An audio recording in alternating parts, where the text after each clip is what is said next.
ఈరోజు మన చిరంజీవి గారికి సంబంధించి నరేంద్ర మోడీకి సంబంధించి ఒక న్యూస్ చాలామంది నార్మల్గా కవర్ చేస్తూ ఉన్నారు న్యూస్ని. బట్ నాకెందుకో చాలా లాజికల్గా ఆలోచించాను. It's purely my personal opinion. Okay, it's my perception. ఏమని రానున్న రోజుల్లో మరలా చెప్తున్నా, it's purely my perception. Okay, కొంతమంది జనసేన వాళ్ళకి నచ్చవచ్చు, నచ్చకపోవచ్చు. చిరంజీవి అభిమానులకి మెగా నచ్చవచ్చు, నచ్చకపోవచ్చు. రానున్న రోజులలో జనసేనని బీజేపీలు విలీనం చేస్తారని నాకు అనిపిస్తుంది. గణేష్ గోల్డ్ తాకట్టులో ఉన్న బంగారాన్ని విడిపించి కొనబడును. సంప్రదించండి 9966511144. ఒకవేళ పవన్ కళ్యాణ్ గనక పట్టుబడితే ఏమని, ఎట్టి పట్ల విలీనం వద్దు, అంతకైతే మీకు ఎలా కావాలంటే అలానే చేద్దాం అని పట్టుబడితే మాత్రమే బీజేపీలో విలీనం కాదు. ఇక మిగతా కథ అంతా మామూలే. ఏంటా కథ? మన చంద్రబాబు గారు ఆల్రెడీ మన 2024 ఎన్నికలప్పుడు చెప్పారు, ఇదే నా చివరి ఎన్నిక, ఇక నేను ఎన్నికలలో పోటీ చేయను, నా వయసు కూడా మీద పడింది అని అన్నారు. లోకేష్ మన పవన్ కళ్యాణ్ కంటే చిన్నవాడు అన్న అంటూ లోకేష్ గారు మన పవన్ కళ్యాణ్ బ్లెస్సింగ్స్ తీసుకోవటం, అండ్ మీ వల్లే ఈరోజు మన కూటమి ఘన విజయం సాధించవటం ఓపెన్గానే చెప్పున్నారు. ఇలా చూసుకుంటూ ఉన్నప్పుడు మన పవన్ కళ్యాణ్తో పోల్చుకుంటే లోకేష్కి రాజకీయ అనుభవం మీకు అనిపించవచ్చు, కానీ పవన్ కళ్యాణ్కి ఎక్కువ. గతంలో ప్రజారాజ్యం పార్టీ ఉంది, యువరాజ్యం తరఫున ఆయన మెయిన్గా ఉన్నారు, మొత్తం చూసుకున్నారు. ఆ ధైర్యంతోనే, ఆ నమ్మకంతోనే, ఆ అనుభవంతోనే జనసేన పెడతాం జరిగింది. అయితే రాష్ట్రం బాగుండాలని అనుకున్నారు. 2014 అందుకని పోటీ చేయకుండా సపోర్ట్ ఇచ్చారు. 2019కి వచ్చేసి తెలుసో తెలియకో ఇక టీడీపీని కాదని బీజేపీని కాదని చెప్పేసి కమ్యూనిస్ట్ పార్టీలు బీఎస్పీతో కలిపి వెళ్ళాడు మన పవన్ కళ్యాణ్.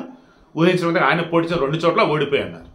ఇక కూటమి గవర్నమెంట్ రావాలనుకున్నప్పుడు, వైసీపీ ఓడిపోవాలనుకున్నప్పుడు ఎంత దూరమైనా వెళ్తా, ఎన్ని మెట్లైనా దిగుతా అన్నాడు. దెన్ ఆయనకి ఇచ్చినటువంటి 21 ఎమ్మెల్యే సీట్లు, 2 ఎంపీ స్థానం బ్రహ్మాండం గెలిచాడు. సక్సెస్ రేట్ 100 అద్భుతమైన ఘన విజయం అది.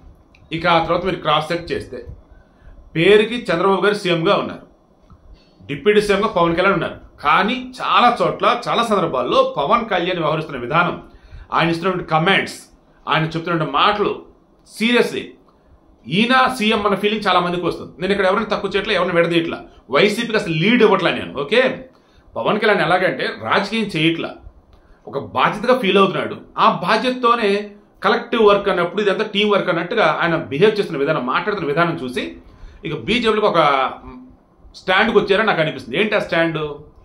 2029కి పవన్ కళ్యాణే సీఎం అయితే టీడీపీ దానికి ఒప్పుకోవచ్చు, ఒప్పుకోకపోవచ్చు. అలా వాళ్ళు ఒప్పుకోకపోతే ఈలోపు మన చిరంజీవి గారిని దగ్గరకు తీసుకుందాం. ఏ రకంగా?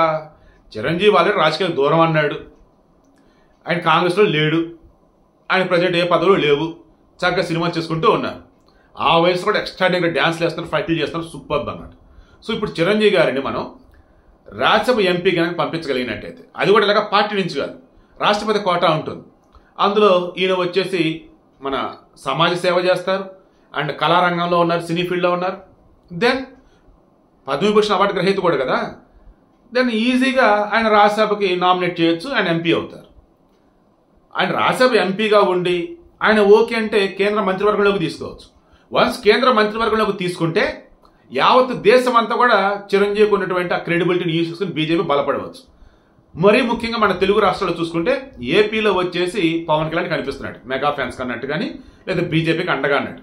బట్ తెలంగాణలో సినిమాటిక్ అన్నప్పుడు ఇక్కడ వాళ్ళకి అంతగా ఎవరు కనిపించడం వల్ల, ఒకవేళ పవన్ కళ్యాణ్ ఉన్న పవన్ కళ్యాణ్ని ఈ బీఆర్ఎస్ వాళ్ళు ఏమంటారు, కాంగ్రెస్ వాళ్ళు ఏమంటారు, ఇక మీకు తెలిసిందే.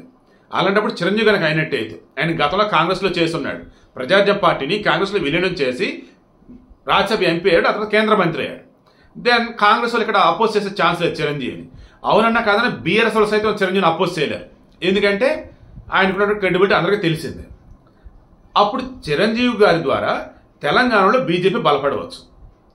ఇక ఏపీ కనుక వచ్చినట్టయితే, ఇందాక స్టార్టింగ్ చెప్పిన మధ్యలో చెప్తూ కూడా ఇదే చెప్పాను, ఏమని, పవన్ కళ్యాణ్ సీఎం అభ్యర్థి అనుకున్నప్పుడు జనసేన కనుక బీజేపీలు విలీనం చేస్తే ఇక రేంజ్లో ముందుకెళ్ళిపోతున్నట్టు వాళ్ళు అనుకుంటారు.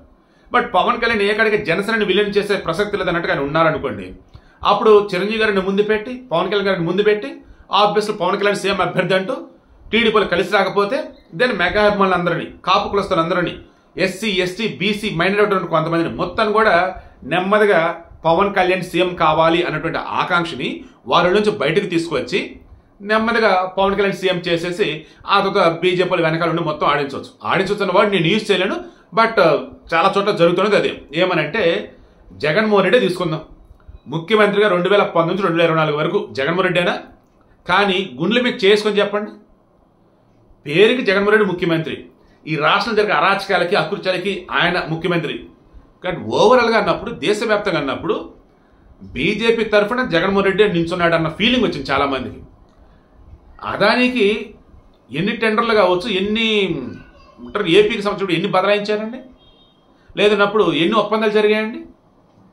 అండ్ ఏ అంబానీ అయితే వైఎస్ రాజశేఖర రెడ్డి చావు కారణమని చెప్పేసి వీళ్ళు అన్నారు, అదే అంబానీ వస్తే ఘన స్వాగతం పలికి పరిమళ నత్వాని అనుకుంటారు రాజ్యసభ ఎంపీ పదవి కూడా ఇచ్చారు, అంబానీ అడిగాడని చెప్పేసి.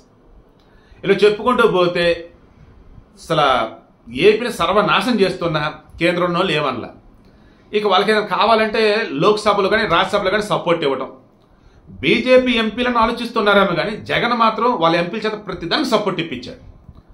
అక్కడ బీజేపీకి సపోర్ట్ అంటారు, ఇక్కడ వచ్చేసేమో మైనారిటీలు రెచ్చగొడతారు, మైనారిటీలు మొత్తం వీళ్ళ పక్షాన్ని ఉండేటట్టు.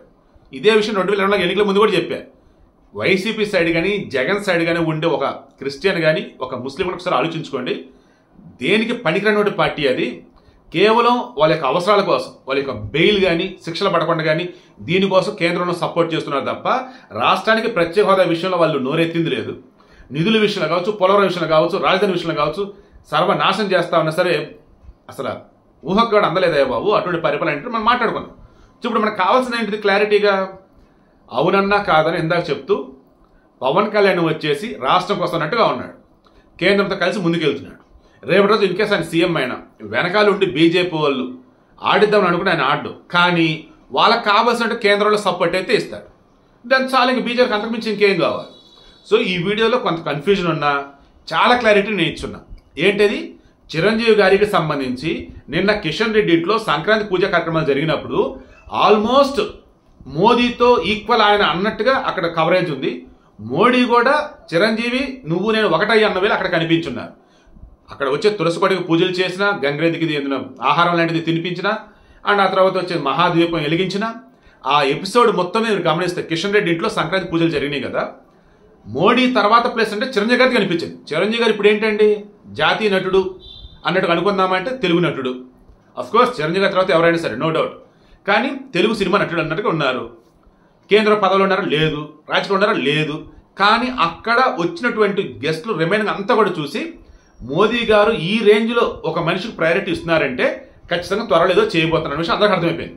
అదే నాకు కూడా అర్థమైంది. ఏంటంటే త్వరలో ఖచ్చితంగా చిరంజీవి గారిని రాజ్యసభ ఎంపీగా పంపుతారు. ఆయన ఓకే అంటే కేంద్ర మంత్రి పదవి కూడా ఇస్తారు. తద్వారా ఏపీలో తెలంగాణలో బీజేపీని స్ట్రెంథెన్ చేసుకుంటారు. ఏపీలో వచ్చేసి ఏకంగా జనసేనని బీజేపీ కలుపుకునే అవకాశం కనుక ఉంటే కలిపేసుకుంటారు. కాదు కూడా పవన్ కళ్యాణ్ కనుక అంటే పవన్ కళ్యాణ్ సీఎం అభ్యర్థిగా ముందు పెట్టి ఇక బీజేపీ వాళ్ళు బ్రహ్మాండమైనటువంటి రాజకీయాన్ని నడిపిస్తారు. ఇది ప్యూర్లీ నా పర్సెప్షన్, నాకు అనిపిస్తున్నది నేను చెప్పాను.